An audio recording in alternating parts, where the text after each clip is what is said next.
And speaking of democracy, there's an anti-President Biden chant that is code for a four-letter word, and it's gaining traction in right-wing circles. NBC's national security correspondent Ken Dilanian joins us now from Washington. Ken, I know you have new reporting on this and specifically how this chant affects guns and gun rights. I have to ask, what is this? What is all this about? Good question, Morgan. So this originated at a NASCAR race about a month ago when an NBC reporter was interviewing the winning driver named Brandon Brown.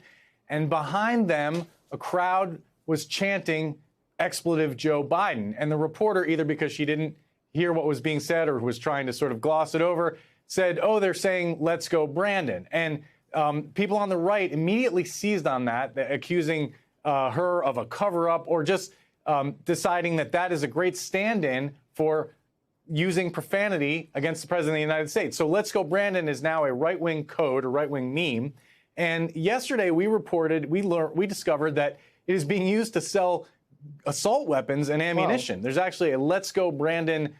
It's basically the guts of an assault rifle being sold by a South Carolina armorer. And then I searched across the internet and I found several ammunition magazines emblazoned with that moniker. And this is part of a phenomenon, in part and parcel with what we just heard from Cynthia McFadden. Our politics has become so angry and vitriolic. Yeah. And most people who engage in this, Morgan, think it's a joke and it's a way of, quote unquote, owning the libs.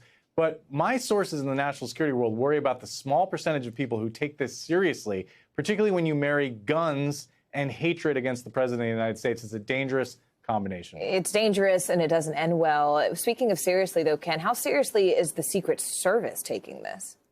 So, of course, I reached out to them because, there have been many incidents where potential threats to a president like this or even talk of violence around a president has been investigated by the Secret Service. They declined to comment. And actually, when I tweeted about reaching out to the Secret Service, that drew its own fury in right-wing circles. The idea that the Secret Service would even investigate this. People on the right are so convinced that it's their free speech right to use profanity to malign the president of the United States. That's how far we've come in this world. You know, there was a day when a member of Congress standing up in the middle of Barack Obama's State of the Union speech and shouting, "You lie," was a national story. Right. And now blank Joe Biden is a meme on the right that's happening every day in this country. Gosh, I wish we could just figure out a way once and for all, Ken, to just turn the heat down. Because when it comes to security threats, this has just all become too much, especially on the heels of January 6th. Ken Dilanian for us there, live from Washington. Thanks for bringing this to us, Ken. Really interesting and important story. Thanks for watching our YouTube channel. Follow today's top stories and breaking news by downloading the NBC News app.